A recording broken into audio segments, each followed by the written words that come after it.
Entendes o que estás lendo? O podcast que te leva através das páginas da Bíblia, livro por livro, capítulo por capítulo.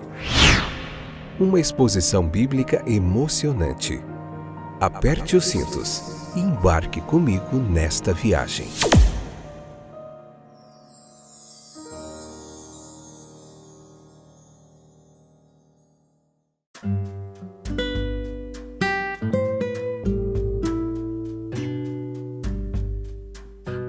Olá, tudo bem com vocês? Eu sou o Fábio e esse é mais um episódio do podcast Entendes o que estás lendo. Estou de volta, mais de 3 anos aqui fazendo esse trabalho pela graça e misericórdia de Deus. Estamos na 8ª temporada, hoje Mateus capítulo 4, a parte 2, episódio de número 588, 400 já passou faz tempo. 588. Essa 8ª temporada, estamos vendo o livro de Mateus, capítulo por capítulo, uma espécie de uma pregação expositiva, um estudo textual do texto aqui, fiel ao texto, que você encontra muita teologia bíblica, história, arqueologia, geografia, enfim, um estudo completo de cada capítulo para você aprender mais do texto bíblico. Nós temos aí o livro de Gênesis, Êxodo, Levítico e Números. Nós temos o Evangelho de Lucas, o Evangelho de João, o Evangelho de Marcos. E estamos agora no Evangelho de Mateus.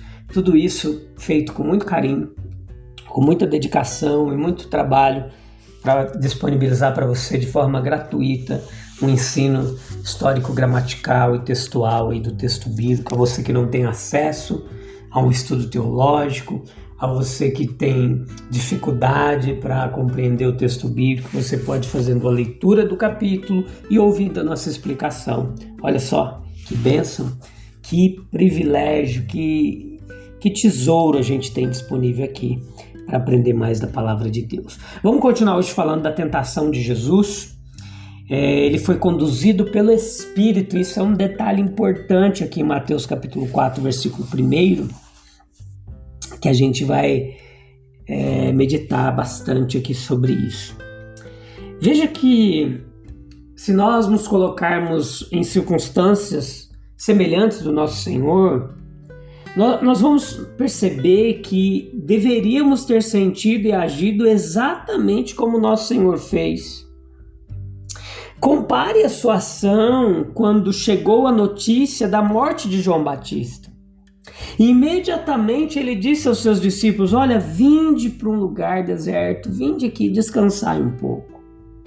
Não há sentimento mais natural do que o desejo de reclusão quando o coração está oprimido por pensamentos ansiosos e perturbadores, inquietos. Lembre-se da fuga impulsiva de Elias para o deserto, da fuga de Paulo para o deserto da Arábia, pela busca de reclusão do nosso Senhor no Getsemane, quando se aproximava sua morte. Deus, ele pode estar em nossos impulsos. Ele muitas vezes está, ele trabalha através de nossos impulsos também, se ele quiser. Veja que eles estão na santificação divina. Essa verdade é até explicitamente declarada. O Espírito testemunha com o nosso Espírito. Essa, de fato, é a verdade mais elevada aprendida pela alma devota, que pode ver e está sempre feliz em ver o divino Deus nas coisas. Deus trabalhando no que parece às vezes casual, trabalho meramente humano. Pode-se sugerir a dificuldade de que podemos facilmente estar sujeitos a delírios se seguirmos nossos impulsos. Sim, não há perigo se formos de alma aberta, sinceros como Jesus foi, se nós buscarmos com confiança a orientação divina como Jesus fez. Ele pode guiar nossos impulsos.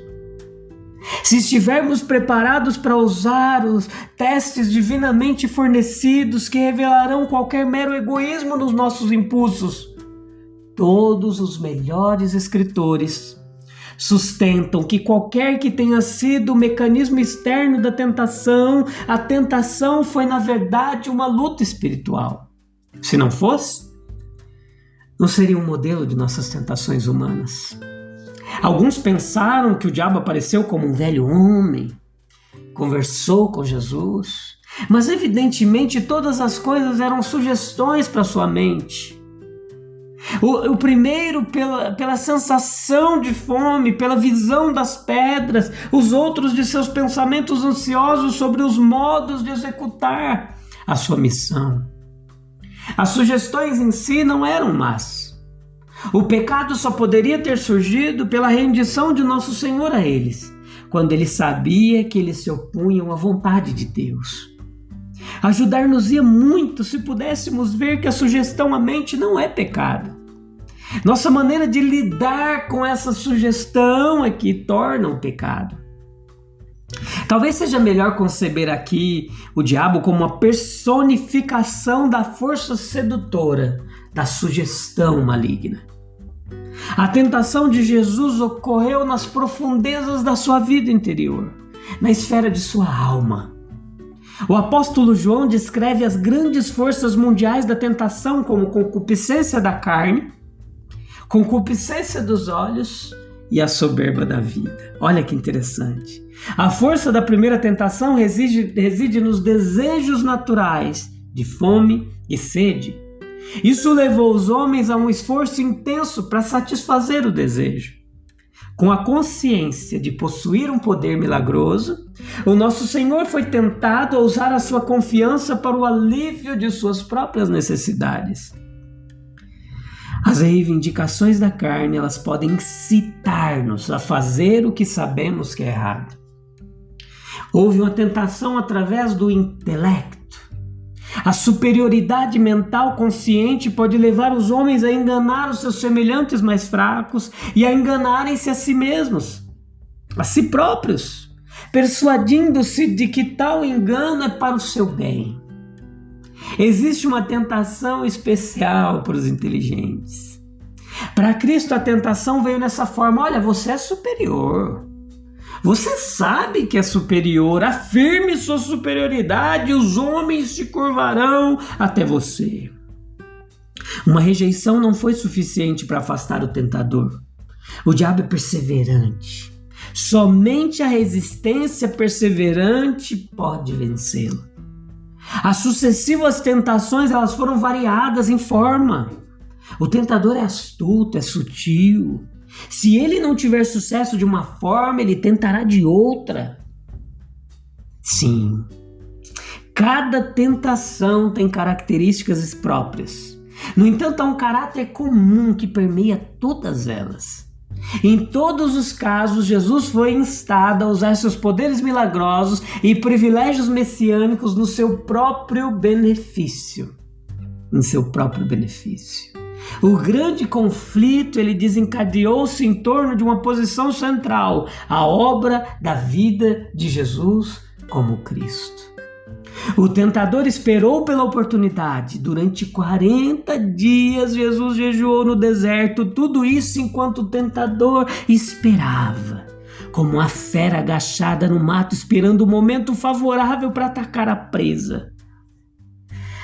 Gostaria que os cristãos tivessem a paciência de Satanás em vigiar suas almas. O tentador escolheu um momento de fraqueza, quando Cristo estava exausto pela falta de comida. A fraqueza física pode indicar um momento da tentação que se aproxima, muito mais provavelmente acontecerá em tempos de fraqueza espiritual. O tentador trabalhou com um forte apetite natural, fome. Esse é um apetite fundamental em todos os seres e animais vivos. Quando estiver intensamente aumentada essa fome, transformará seres gentis em seres selvagens. Cuidado com o homem faminto. O tentador, ele sugeriu uma satisfação fácil. Olha, o homem faminto, ele é assombrado por visões tentadoras de comida. Nada é mais natural do que as pedras do deserto sugerirem a ideia do pão com que se assemelhavam em forma, em cor. Em momentos sombrios, não podemos confiar nos nossos próprios pensamentos. Então, como Cristo, nós poderemos encontrar a vantagem de ter um conhecimento familiar da Bíblia. Ele era o sem pecado. Muito mais fazemos nós, cujos pensamentos são sombrios e tolos. Aqui estava o uso da lembrança das Escrituras. Enquanto sua mente repousasse em sua condição física, ele não poderia deixar de alimentar a terrível força da tentação. Com grande esforço da vontade, ele direcionou a corrente do seu pensamento para outro canal, outro lugar. Conhecendo a Bíblia desde os primeiros dias, ele encontrou uma ideia bíblica útil passando por sua mente. A sugestão do tentador é degradante. Cristo se eleva acima disso ao considerar a verdadeira grandeza do homem. Esse não é um método que só ele possa seguir, porque não é na dignidade do Filho de Deus, mas na dignidade do homem que ele pensa. Todo homem pode aproveitar o mesmo pensamento. Existe uma vida superior à do corpo. O homem é mais do que um animal que se alimenta. No seu verdadeiro eu, ele não depende totalmente, especificamente, somente de pão. O homem precisa de mais do que pão e pode alimentar sua alma com comida melhor, mesmo quando seu corpo está em jejum. Provavelmente o próprio propósito do jejum de Cristo era que ele pudesse se dedicar totalmente a alimentar sua vida superior com a palavra, a verdade de Deus. Essa resposta de Jesus à primeira tentação, especialmente registrada como dirigida a ele por Satanás, é uma citação de Deuteronômio 8. Parte do que foi falado pelos lábios de Moisés, mas ditada pelo Espírito de Deus para a admoestação do povo. As palavras ocorrem naquela revisão impressionante que Moisés fez da carreira do povo, que ele havia conduzido como um rebanho pelo deserto, quando agora se aproximava o tempo para cessar essas peregrinações, para a entrada em uma terra que manava leite e mel. E na revisão Moisés faz referência especial às apreensões que o povo sofreu de fome, em meio à fome no deserto, e ele diz claramente que Deus permitiu que eles sofressem fome com o propósito de humilhá-los e prová-los e de saber o que estava em seus corações. Uma lição, porém, deveria ser aprendida não apenas com a fome, mas também com a maneira como ela deveria ser eliminada. Quando eles deveriam ter sentido bem o que era fome, deveriam ser alimentados com uma comida que eles não conheciam nem seus pais antes deles. Esse alimento desconhecido deveria ensinar-lhes que a vida humana não depende exclusivamente do conhecido e visto, do tocado e provado e manuseado, mas da palavra, a palavra soberana de Deus, ou como é expresso de forma mais completa em outro lugar, em toda palavra que sai da boca de Deus. Esse novo alimento era em duplo sentido, desconhecido e objeto de admiração para eles, pois eles não sabiam como nem de onde veio, nem o que era quando veio. Talvez possa parecer bastante notável que Jesus tenha afastado e prontamente rejeitado a tentação por meio de uma mera citação encontrada em uma conexão comparativamente humilde. À primeira vista, o aspecto maligno da tentação pode não parecer tão evidente. Cristo pode fazer coisas que, no entanto, não fará. É um lembrete para todos nós de que não temos o direito de fazer sempre aquilo para o qual temos recursos abundantes. É como se um homem dissesse, como os homens muitas vezes disseram, com um erro tão infinito para a sua própria alma, com uma complacência suprema, que ele tem o direito de fazer o que quiser com o seu próprio dinheiro ou com a sua própria vida. Um discurso extremamente infiel. Não temos o direito de fazer o que queremos, mas apenas o que é certo. Ele pode fazer das pedras pão, ele pode fazer as pedras gritarem, ele pode fazer com que as pedras das paredes do templo pronunciem seu louvor. Ele pode das pedras gerar filhos para Abraão, mas ele não ordenará que as pedras se transformem em pão para ele. Esta é, sem dúvida, a razão pela qual ele permitirá que a fé, a paciência, a resistência corporal e o mais alto estilo de confiança realizem cada um seu trabalho perfeito. Não fazer isso é para ele clara e distintamente pecado. Quando Satanás agora tenta Jesus através do apetite do corpo, por mais natural e inocente que parecesse que fosse o apetite, havia algo ainda mais natural para ele: esperar. Esperar com confiança, esperar com perfeita confiança e perfeito amor filial o tempo do grande Pai. Ele conhecia bem aquele que alimentou. Elias junto ao corvo, que também alimentou corvos e pardais em todos os momentos, e por sua alimentação ele esperaria. Se Jesus, nesta ocasião, tivesse recorrido ao seu poder para o seu benefício, ele poderia muito bem ter feito isso novamente e novamente e novamente. Ele não estaria mais sofrendo o homem por e entre nós, homens sofredores. Ele não teria mais sido aquele que aprende a ter simpatia pela experiência do companheiro e pelo compartilhamento de nossa sorte e de nossas fraquezas. Não, pelo contrário, nem um dia que não tivesse distanciado ainda mais de nós e aumentado de forma decisiva a nossa sensação de isolamento do seu eu majestoso. Deveríamos ter sentido de forma avassaladora quão absoluta é a nossa capacidade de ser como ele, dolorosamente faminto.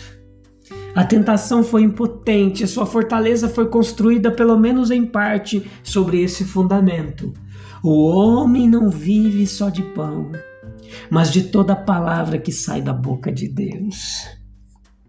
Agora pensa comigo, meu querido, minha querida que está aí, prestando atenção.